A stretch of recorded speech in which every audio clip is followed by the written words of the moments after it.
Hey guys, how's it going? So in this video, I'm going to be talking about high tide. Disclosure, I am an investor in high tide. I've done my research and I have to be a shareholder of this company because I really believe in its future, and the lower the stock price goes, the more I'm going to add on to it. Even if the stock price goes up, I might even buy some more. Simply because I really believe in this company, this business.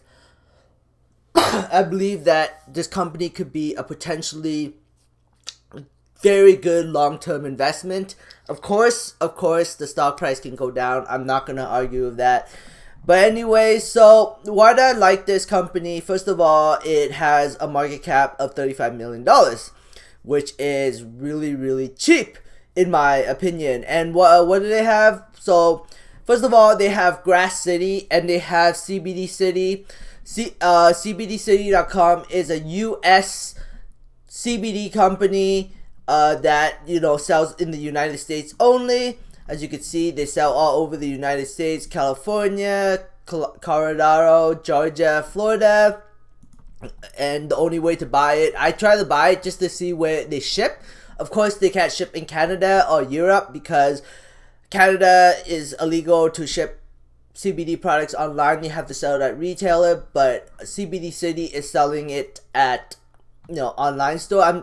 I don't think this company makes CBD, but I think they buy CBD and then they resell it for a higher value. That's what I think is happening. But as you can see, they have a store, best sellers. They have products that they are selling online for CBD.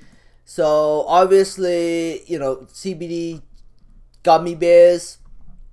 So yeah, like that's pretty awesome.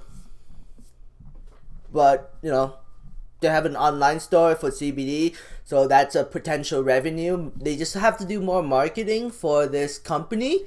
But hey, is there any other companies that sell CBD? Any other retail companies that sell CBD online in the US?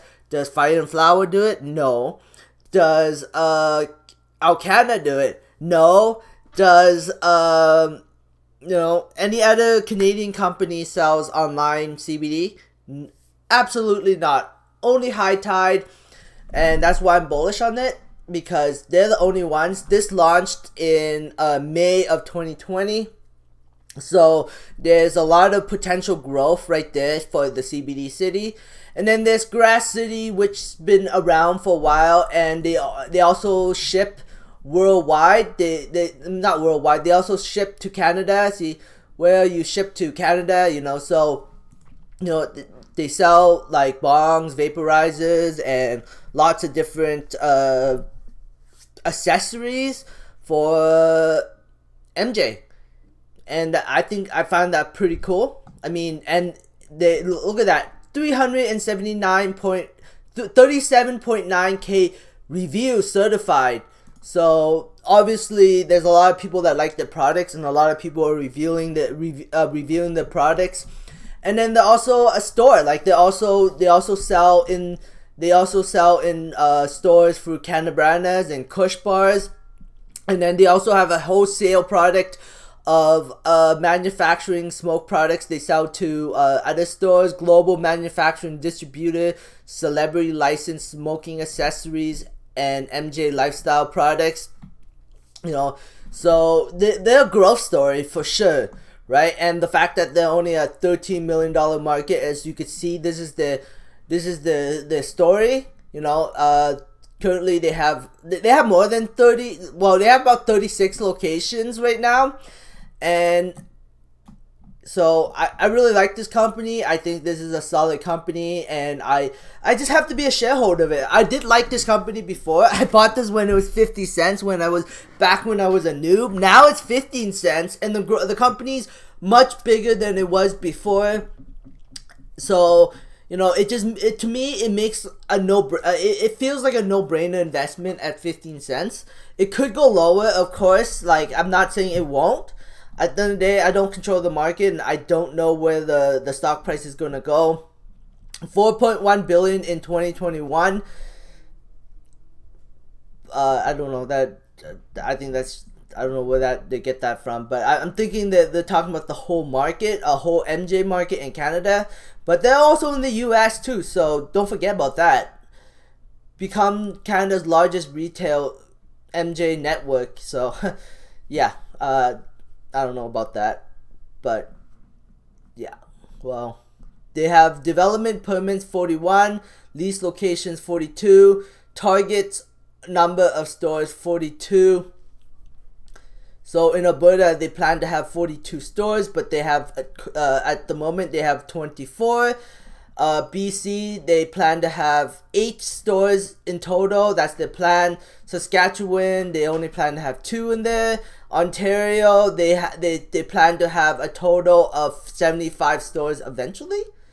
Target number of stores 75. And in the future, once they are done, they plan to have a total in Canada of 127 stores. And right now they have a total of 33 stores. And, you know, I'll talk more about their financials later. So in the future, maybe in a couple years, they'll have 127 stores and they will be generating a decent amount of revenue and profits from these 127 stores. Yeah, they have their location called Kush Bars. Their stores look really nice in my opinion. I've been to their stores and they look really, really nice. You know, then like I said, they have grass cities. Not a lot of companies can say that they have, you know, an online retail presence. But yeah, let's move forward. So Namaste, a lot of people are like bullish on Namaste. Some people are bullish on Namaste, but you gotta realize Namaste doesn't have any retail locations. They are only an online store that sells online, and they have a market cap of $110 million, while High Tide has a market cap of $35 million at the moment. So they have a price tag of 15 cents. You know, a while ago, you know, when they IPO'd, they were around 50 cents, and now they are 15 cents. They went as low as 10 cents. I think 10 cents would be an absolute no-brainer. So we'll see. That's when the stock market crashed. That's what caused it go to 10 cents. But it quickly recovered all the way up to 20 cents. Now it's just kind of trading sideways. Could it go down to 10 cents again? Absolutely. But I don't know if it will. We'll see what happens. It has a total share structure of 234 million, market cap of 35 million. So yeah. Not too much to say about that. Afria is also a big investor in, well, not big investor, but Afria is also an investor in High Tide through convertible debenture, and the same with Aurora too. Both these $2 billion giant company, MJ companies, are both interested in High Tide, which shows a really big, solid confidence. And you know, I've been following the company a lot, and they've been executing on very limited amount of cash, which is, you know, very, very good in my mind. And then if we look at their last financial statement, which was on June 17th, if we also look at their stock price on June 17th, their stock almost broke out to above 20 cents, but it didn't happen, and then it fell back, and then it just kind of traded sideways for a while. I bought some at 15 cents, and if it goes down to 10 cents, I'm definitely going to be adding on to my position. At this point, I risk losing about 50% of my money, so if it goes further down, I lose 50% of my value, but then it gives me an opportunity to load up on more shares, because I really like this company, and you know, I could lose 50% of my value, because if it goes down 5 cents, I'll lose 50%. But at the same scenario, if it goes up 5 cents, I gain 50% of my value. So you know, either direction is good for me. So yeah, so both, Aurora and Afria is invest in the company. Now let's just quickly look at the financial statement that was ending on June 17, 2020. So as we can see, let's just maximize this so we can see, so you guys can see better. So they have a total cash position of $7 million. So they still have some cash to continue to execute, to continue to build their properties. They have a total asset of 73. Then they have a bunch of note payable currency of 4 million. Currency proportion of convertible debentures of 18 million, and $8.414 million of convertible debentures. These convertible debentures are from Afria and Aurora, because both Afria and Aurora are invested into High Tide. So that's where the convertible debentures come from. So they owe quite a bit of money through convertible debentures. Lease liabilities, I wouldn't call this really a liability, but it kind of is, because if they can't pay it, it's a it has, it's listed as a liability, but I wouldn't call it a huge importance of liabilities. As long as they can pay the lease, and as long as they can, generate profit, that lease liability don't matter too much.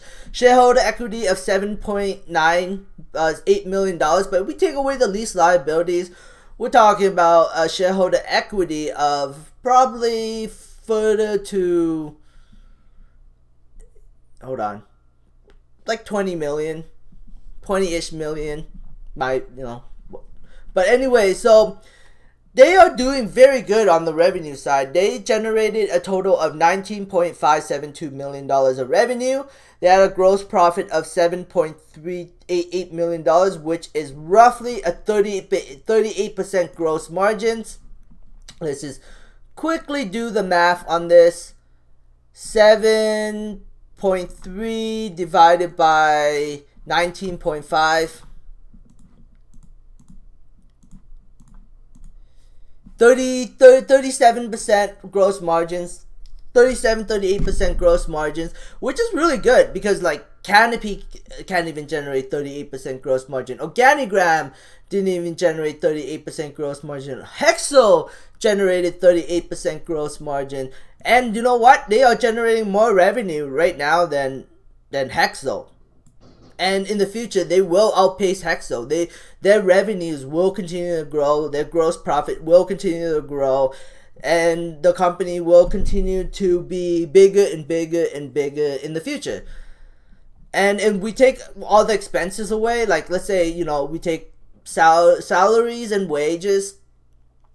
So total expenses is 73.33 million, but there's depreciation and amortization. That means absolutely nothing. That's just a way for them to prevent taxes. And then they also have a little bit of share-based compensation. So in theory, if we take away this, we take away the depreciation and monetization, we're looking at about a gross profit of about almost $2 million. Almost $2 million of gross profits. So they made EBITDA positive of $2 million. Then that is pretty good. And moving forward, I think they will continue to be profitable, and they will continue to make money. So, I mean, if we look forward to the future, their revenue will grow. Their profits will grow. Why? Because they're expanding in Ontario right now. And Ontario is such a huge market, and they will continue to open up all their stores in Ontario. Their biggest focus right now is not on Alberta, but it's in Ontario, because Ontario has such a huge population of people that, that's where the biggest growth stories will be, is in Ontario. So all their focus right now is in Ontario and nowhere else. And once they establish themselves in Ontario, they will be profitable in Ontario. And then they can focus a little bit more on Alberta, and then they can focus on BC, and and then they still got the online store like CBD City that launched in May. That will increase their profits and revenue. And then they have Grass City, hopefully that, which helps. I don't know. I like it at the end of the day. And then Aurora, Westminster Mall location, Aurora could have gave that to Alcanna, but no, they wanted to give it to High Tide, because High Tide was such a better, they knew how to run a business. They knew how to run a retail business. So yeah, I think High Tide has a lot of potential, a lot of business models that I like, and I'm going, I don't know where the stock price is going to go. It could go down to 10 cents and I would be loading the boat on it. I do really wish it went on 10 cents. I was actually watching this company for a while and I decided to make a position in it last week at 15 cents. Of course, the stock price can go lower. Shorts can come in and attempt to short a Canadian security exchange. Sure, why not? That's a total possibility, but I like this company. I'm holding on long term, and if it drops down low, I'm going to add on to my position. That's just my opinion. I hope you enjoyed this video. Thanks for watching. Subscribe for future updates, and have a great day. Bye.